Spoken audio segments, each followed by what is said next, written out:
الحمد لله والصلاة والسلام على رسول الله. أما بعد فأعوذ بالله من الشيطان الرجيم. بسم الله الرحمن الرحيم. ولا تحسبن الذين قتلوا في سبيل الله أمواتا بل أحياء عند ربهم يرزقون فرحين بما آتاهم الله من فضله ويستبشرون بالذين لم يلحقوا بهم من خلفهم ألا خوف عليهم ولا هم يحزنون.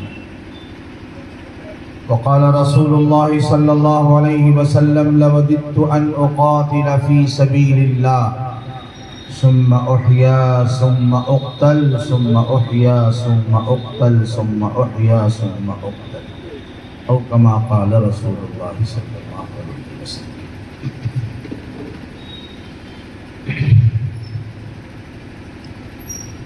اس اجلاس کے صدر باوقار اور ہمارے علمی سفر کے سرپرست حضرت مولانا حبیب صاحب دامت برکاتہ،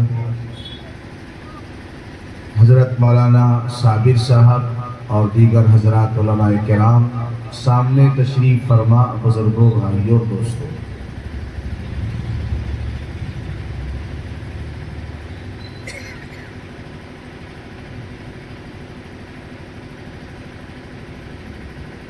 اسلام کی تاریخ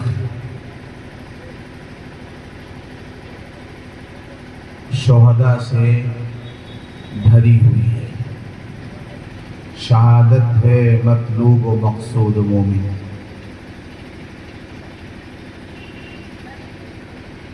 سیدنا حضرت حسین رضی اللہ تعالی عنہ،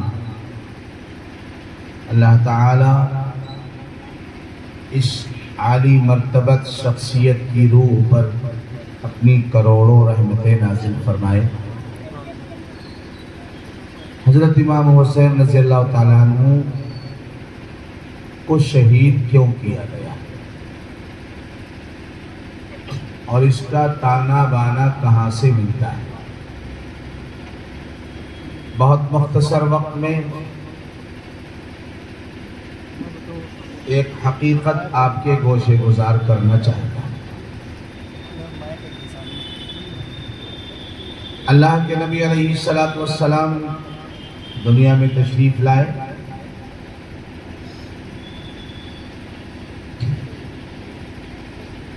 تو اس وقت مکے میں ایک یہودی بھی آیا ہوا تھا. اس یہودی نے جو علامتیں نبی آخر الزمان صلی اللہ علیہ وسلم کی پہلی کتابوں میں لکھی ہوئی تھی، ان علامتوں کو دیکھ کر اس نے قریش سے پوچھا، آج آپ کے یہاں کوئی بڑا حادثہ ہوا ہے؟ قریش نے کہا ایسی تو کوئی خاص بات نہیں، کوئی حادثہ نہیں ہوا. کہا کوئی بچہ پیدا ہوا ہے؟ ان لوگوں نے کہا یہ تو ہوتا ہی رہتا، یہ کون سی خاص بات ہے؟ کہا نہیں، عبد المطلب کے گھرانے میں، عبداللہ کے گھر میں آمنہ کا در یتیم،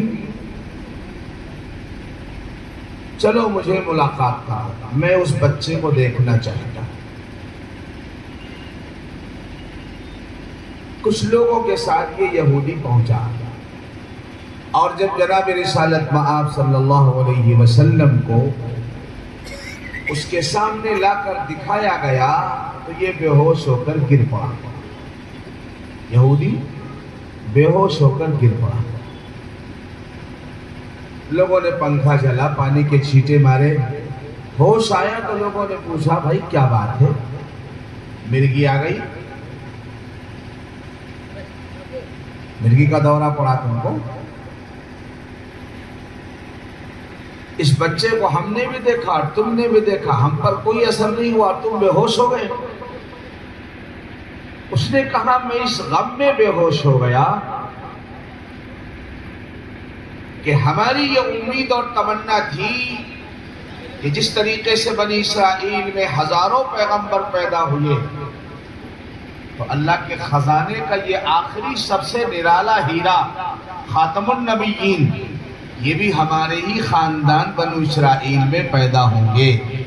لیکن ہماری توقعات اور ہماری امیدوں کے خلاف بجائے بنی اسرائیل میں پیدا ہونے کے یہ تو خاندان بنو عبد المطلب اور خاندان بنو ہاشم میں پیدا ہو گئے. گویا ہمارے زمانے ہمارے خاندان سے ہمیشہ ہمیش کے لیے دینی منشٹری ختم ہو گئی. اب پردھانی ختم ہو گئی ہمیشہ کے لیے ہمارے خاندان سے. یہ صدمہ اتنا زیادہ اس کو ہوا کہ وہ بے ہوش ہو گئے.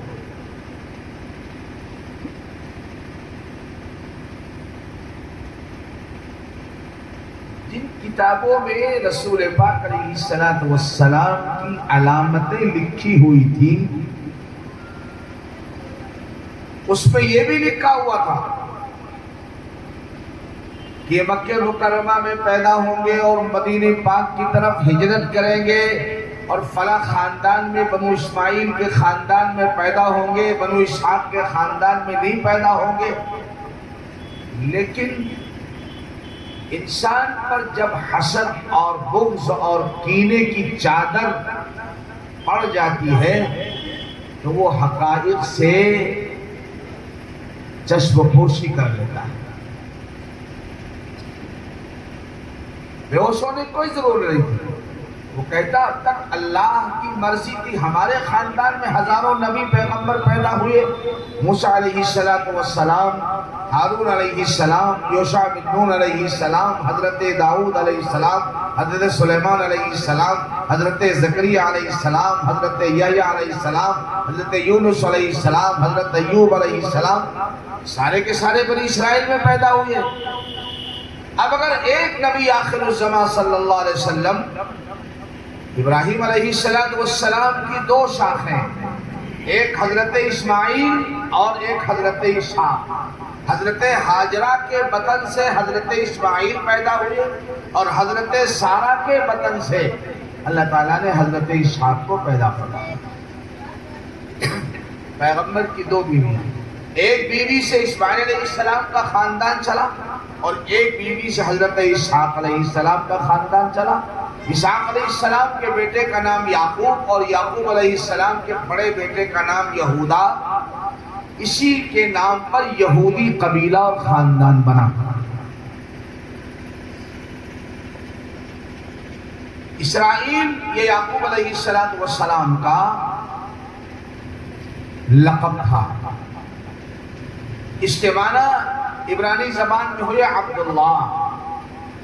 ایل کے معنی اللہ اور اسرا کے معنی عبداللہ. اسی وجہ سے اس خاندان کو بنی اسرائیل یعنی حضرت اسرائیل کی اولاد کے نام سے موسوم کیا گیا. یہودی وہی چیز ہے اور اسرائیلی دونوں ایک چیز ہے. اللہ تعالیٰ نے اب تک حضرت یعقوب علیہ السلام کے خاندان میں سینکڑوں ہزاروں پیغمبروں کو پیدا فرمایا. اب اللہ نے چاہا کہ ختم نبوت کا تاج جس کے سر پہ رکھا جانا ہے حضرت محمد مصطفیٰ صلی اللہ علیہ وسلم، اللہ ان کو حضرت اسماعیل کے خاندان سے پیدا کرے. چنانچہ عبد المطلب کے گھرانے میں حضرت عبداللہ کا در یتیم محمد الرسول اللہ کی شکل میں پیدا ہوا. ان کو اطمینان کر لینا چاہیے، مگر حسد یہودیوں میں جب یہ بات پھیلی کہ جس نبی آخر الزمان کا ہم انتظار کر رہے تھے وہ بجائے بنی اسرائیل اور یہودی قبیلے میں پیدا ہونے کے عبد المطلب کے خاندان میں پیدا ہو گئے، ہونا تو یہ چاہیے تھا کہ لپک کر یہ کلمہ پڑھتے اور حضور کا دامن تھامتے. مگر میں نے عرض کیا کہ حسد اور کینہ یہ اتنی بری بلا ہے کہ انسان کو حقیقت کے سمجھنے اور اس پر عمل کرنے سے روک دیتا ہے. کون کہتا ہے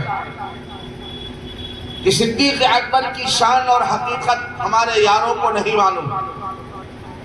فاروق اعظم کی خدمات جلیلہ کا کون انکار کر سکتا ہے؟ روم سے لے کر کے ایران تک جس نے اسلامی پرچم لہرایا، عثمان غنی رضی اللہ تعالیٰ عنہ کے حلم و حیا کا کون گواہ نہیں ہے؟ مگر دید و دانستہ جب انسان آنکھیں بند کر لیتا ہے اور وہ کسی کی زندگی میں کیڑا نکالنا چاہتا ہے، آپ بیٹھے بیٹھے میری تقریر میں 100 غلطیاں نکال دو گے۔ ہمارے استاد تھے حضرت مولانا ایوب صاحب، کرسی کے پاس ایک گاؤں ہے انواری، وہاں کے رہنے والے، وہ کہا کرتے تھے 3 کام بہت آسان ہیں، ایک مہمان بننا، چائے دودھ مٹھائی گوشت کباب کی فکر تو میزبان کو کرنا ہے، مہمان کو نہیں کرنا ہے۔ مہمان بننا بہت آسان ہے۔ دوسری چیز فرمایا امام کے پیچھے نماز پڑھنا، انجن سے جڑ گئے تم کو کچھ کرنے نہیں ہے، نہ ڈیزل سے مطلب نہ پیٹرول سے۔ اور تیسری بات فرمائی اعتراض کرنا، سب سے آسان کام اعتراض کرنا۔ چنانچہ ایک لطیفہ مشہور ہے، ایک مصور ایک شاگرد تھا، بڑی اچھی تصویر بناتا تھا، تو اس نے اپنے استاد سے اجازت چاہی کہ آپ مجھے اجازت دیں، اب میں آپ سے الگ جا کر کے اپنا کاروبار کروں؟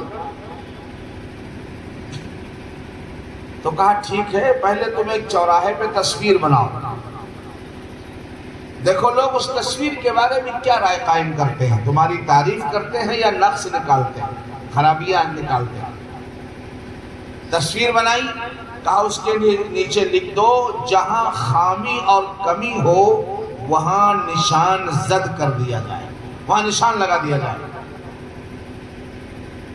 صبح تصویر بنائی، شام کو گیا تو دیکھا پوری تصویر پہ نشان لگے ہوئے ہیں، ناک پہ بھی اور آنکھ پہ بھی اور کان پہ بھی اور پیٹ پہ بھی اور ٹانگوں پہ بھی اور ہاتھوں پہ بھی، سب نشان لگے۔ شام کو آیا بڑا پریشان، استاد سے کہا حضرت میں نے تو آپ کے پاس کئی سال گزارے، سب برباد ہو گئے، میں نے کچھ سیکھا ہی نہیں۔ کہا کیا ہوا؟ کہا میں نے تصویر بنائی اور نیچے لکھا کہیں غلطی اور کمی خامی ہو تو اس کو نشان لگا دیا جائے، پوری تصویر پہ غلطی کے نشان لگے۔ کہا ٹھیک ہے، کل ایک تصویر بناؤ، اس کے نیچے لکھو جہاں خامی اور کمی ہو اس کو درست کر دیا جائے۔ شام تک کوئی نشان نہیں لگا۔ اعتراض کرنا بہت آسان ہے، درست کرنا بہت مشکل ہے۔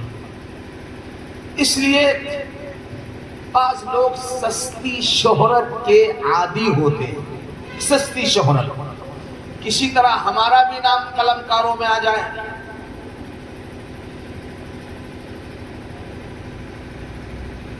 حضرت قاری حنیف صاحب ہمارے پڑوسی ملک کے ایک بڑے مقرر تھے، نابینا تھے، اکثر کہا کرتے تھے، ایک بزرگ کے جنازے کا واقعہ بیان کر کے لکھا کہ 3 دن تک اعلان ہوتا رہا مگر کوئی آگے بڑھ کر نماز جنازہ پڑھانے والا نہیں تھا۔ حضرت نے فرمایا آج کا زمانہ نہیں تھا، ورنہ سب سے بڑا نیچے درجے کٹ ملا اچھل کر مصلی میں کھڑا ہو جاتا اور کہتا شرطیں پائی جائے چاہے نہ پائی جائے، اخبار میں نام تو آئی جائے گا، شرطیں پائی جائے چاہے نہ پائی جائے، اخبار میں نام تو آ ہی جائے گا۔ سستی شہرت کے جن کرداروں کا تذکرہ مولانا کر رہے تھے، مولانا بڑے آدمی ہیں، وہ کھل کر کہہ سکتے ہیں، میں چھوٹا آدمی ہوں، میں ذرا دب کے کہتا ہوں۔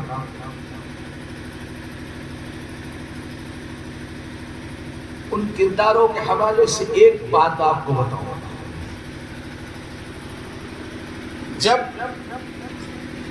ان علامہ صاحب کو دودھ کی مکھی کی طرح نکال کر مسلم پرشلہ بورڈ سے اور ندوے سے پھینکا نہیں گیا تھا، اس سے پہلے میں نے کہا تھا کہ جو شخص صحابہ کرام پر انگشت نمائی کرے گا عقیدہ تو اس کا گیا، ایمان بھی چلا جائے گا۔ ابھی پہلی حکومت میں ایک صاحب تھے،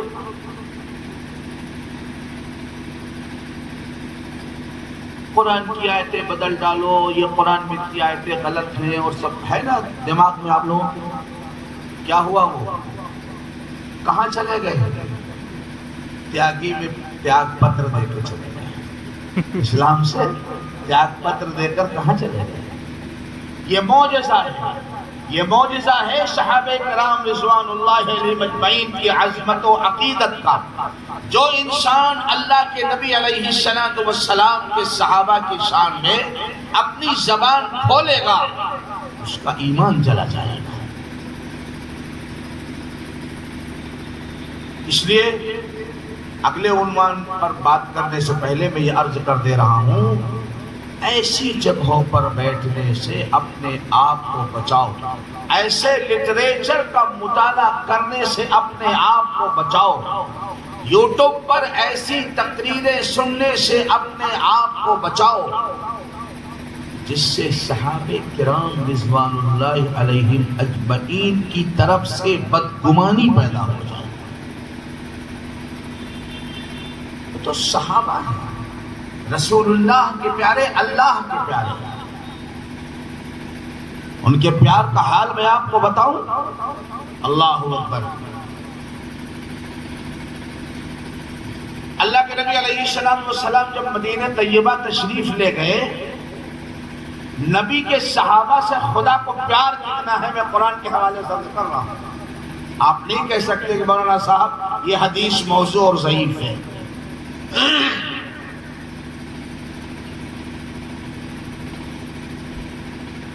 رمضان کے مہینے میں اللہ نے روزے کا حکم دیا۔ علماء کرام سے بعد میں پوچھیے گا کہ جب روزہ فرض ہوا تو قانون یہ تھا اگر آپ نے مغرب کے ٹائم روزہ کھولا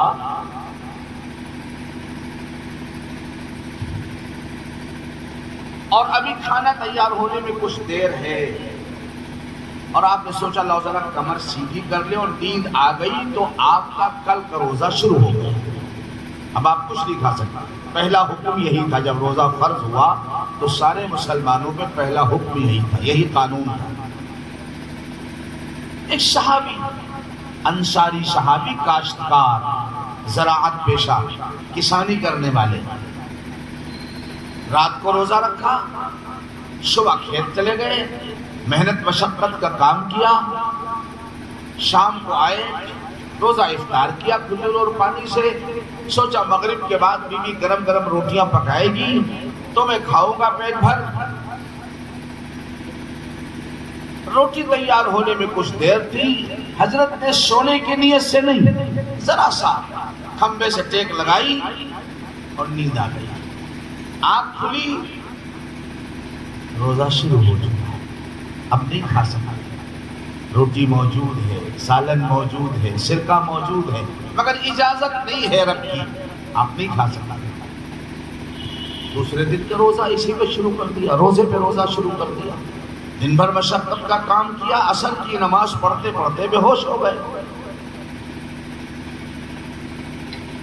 ہوش آیا، روزہ کھولنے کا وقت آیا، روزہ کھولا اور یہ سوچ کر کہ آج میں کھانا ضرور کھاؤں گا سونے سے پہلے، مگر جب آپ پر نیند غالب ہو تو جتنا نیند کو بھگانے کی کوشش کرو اتنے ہی آتی ہے۔ کبھی مطالعہ کیا آپ نے کتاب کا؟ ایک سطر میں 1 گھنٹہ، 2 لفظ پڑھے پٹ سے آنکھ بند، 2 لفظ پڑھے پھر پٹ سے آنکھ بند، نیند آ گئی، ابھی کھانا نہیں کھایا، نیند آ گئی، 2 روزے بغیر کھائے، اگلا روزہ بھی شروع ہو گیا، نیند آنے سے نہیں کھا سکا۔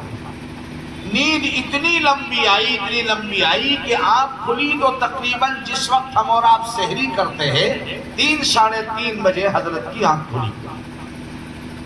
سوچا یا اللہ کل کا روزہ بھی میں نے روزے پہ رکھا، اگر آج کا میں روزے پہ رکھوں گا تو برا حال ہو جائے گا۔ دل میں آیا کہ آج کھا لو، اللہ مالک۔